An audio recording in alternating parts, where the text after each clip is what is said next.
বিচার হতে হবে, সংস্কারগুলো হতে হবে এবং তারপরেই নির্বাচনের প্রশ্নটি আসতে পারে।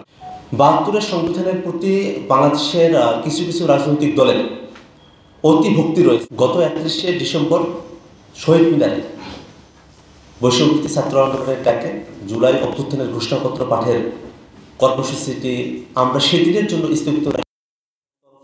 তার আগের রাত্রে আমাদেরকে আশ্বস্ত করা হয় যে সরকার সকল রাজনৈতিক পক্ষ এবং ভোটের সঙ্গে বসে জাতীয় ঐক্যমত্যের ভিত্তিতে জুলাই অভ্যুত্থানের ঘোষণাপত্র জারি করবেন।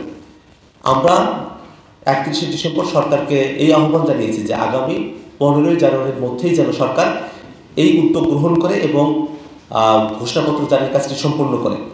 আমাদের মধ্যবর্তী সময়টাতে আমরা সারা দেশব্যাপী লিফলেট বিতরণের কাজ করছি, জনসংযোগ করছি, মানুষের কাছে যাচ্ছি। মানুষের যে চাওয়াগুলো আছে গণঅভ্যুত্থানের সময়ের প্রেক্ষাপটে এইগুলোকে আমরা ধারণ করবার চেষ্টা করছি, শুনবার চেষ্টা করছি। এখন সরকারের কাছে আমাদের যে দাবি আছে, সরকার এখনো পর্যন্ত ফরমালি আমাদেরকে এমন কোনো কিছু জানায়নি।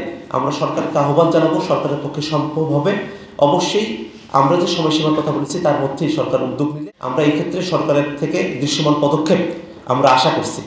আর সরকারের যদি অতিরিক্ত সময় প্রয়োজন হয় তাহলে যৌক্তিকতার ভিত্তিতে সেই সময় আসলে বাড়ানো হবে কি হবে না আমাদের পক্ষ থেকে আমাদেরকে যখন ফরমালি জানানো হবে তখন আমরা আমাদের ফোরামের সাথে সকলে মিলে সিদ্ধান্ত নিয়ে আপনাদেরকে সেই সিদ্ধান্ত জানাবো।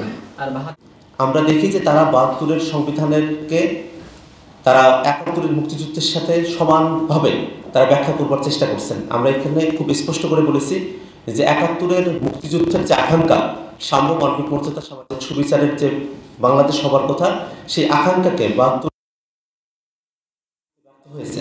একই সাথে আমাদের ২৪-এর অভ্যুত্থানের স্পিরিট এবং ৭১-এর মুক্তিযুদ্ধের স্পিরিট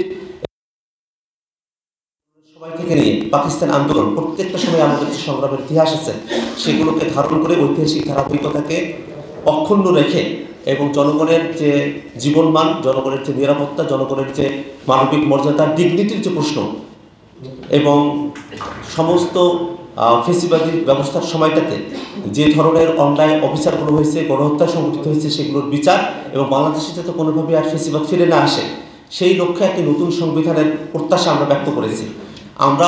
আমাদেরকে যখন প্রশ্ন করা হয়েছে যে নতুন সংবিধান তৈরি করার ম্যান্ডেট কাদের, আমরা স্পষ্ট করে জানিয়ে দিয়েছি একটি গণপরিষদ নির্বাচন হবে। সেই গণপরিষদ নির্বাচনে যারা জয়ী হবে তারা জনগণের প্রতিনিধি হিসেবে নতুন একটি সংবিধান প্রণয়ন করবার ম্যান্ডেট নিয়েই তারা সংসদে আসবেন এবং একই সাথে তারা সংসদ সদস্য হিসেবেও, আইনসভার সদস্য হিসেবেও তারা ফাংশন করবেন। বিভিন্ন সেক্টর এবং প্রতিষ্ঠানগুলোর জন্য সংস্কার প্রস্তাবনা তৈরি করবে। একই সাথে সেই সংস্কার প্রস্তাবনার প্রায়োগিক যে বাস্তবতা সেটার সূচনা করবে এবং পরবর্তীতে নির্বাচিত সরকার এসে সেই প্রায়োগিক বাস্তবতার ধারাবাহিকতা রক্ষা করবে। এটাই জনগণের প্রত্যাশা। অতএব যে বক্তব্য এসেছে যে নির্বাচিত সরকার ছাড়া সংস্কার সম্ভব নয়, এই বক্তব্য জনগণের আকাঙ্ক্ষার বিপরীতমুখী বক্তব্য।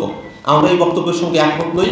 একই সাথে আমরা এই কথা বলেছি যে যারা ফেসিস্ট, যারা ভোট ডাকাতি করেছে 14, 18 এবং 24-এর নির্বাচনে, যারা বাংলাদেশ থেকে হাজার হাজার কোটি টাকা বিদেশে পাচার করেছে, যারা সাপ্লাই বিডিআরদের ঘটনার সময় এবং একই সাথে 24-এর অভ্যুত্থানের সময়টাতে 21 সালের আগ্রাসন বিরোধী আন্দোলনের সময়টাতে যারা গণহত্যা চালিয়েছে তাদের বিচারের প্রক্রিয়া দৃশ্যমান না হওয়া পর্যন্ত আমরা অন্তর্বর্তীকালীন সরকার নির্বাচন দিয়ে দেবে আর এই বিচারের কোনো অগ্রগতি হবে না এমনটা আমরা আশা করি না। আমরা চাই বাংলাদেশের সকল মানুষ এইটা প্রত্যাশা করে যে বিচার হতে হবে, সংস্কারগুলো হতে হবে এবং তারপরেই নির্বাচনের প্রশ্নটি আসতে পারে। আবার একই সাথে সরকার সুনির্দিষ্টভাবে সময় নেওয়ার যে ব্যাপারটি সরকারের আছে সেটা যেন কাজের ভিত্তিতে হয়, সেটা না করে তড়িঘড়ি নির্বাচন দেওয়া, অতিরিক্ত সময় ক্ষেপণ করা কোনটার পক্ষেই আমরা নই। আমরা চাই একটি যৌক্তিক সময় সরকার পাবে, কাজের ভিত্তিতে একটা সময় পাবে, সংস্কারের জন্য সময় পাবে, বিচারের জন্য সময় পাবে এবং এভাবেই সামনের নির্বাচনের সময়টা ফিক্স হবে।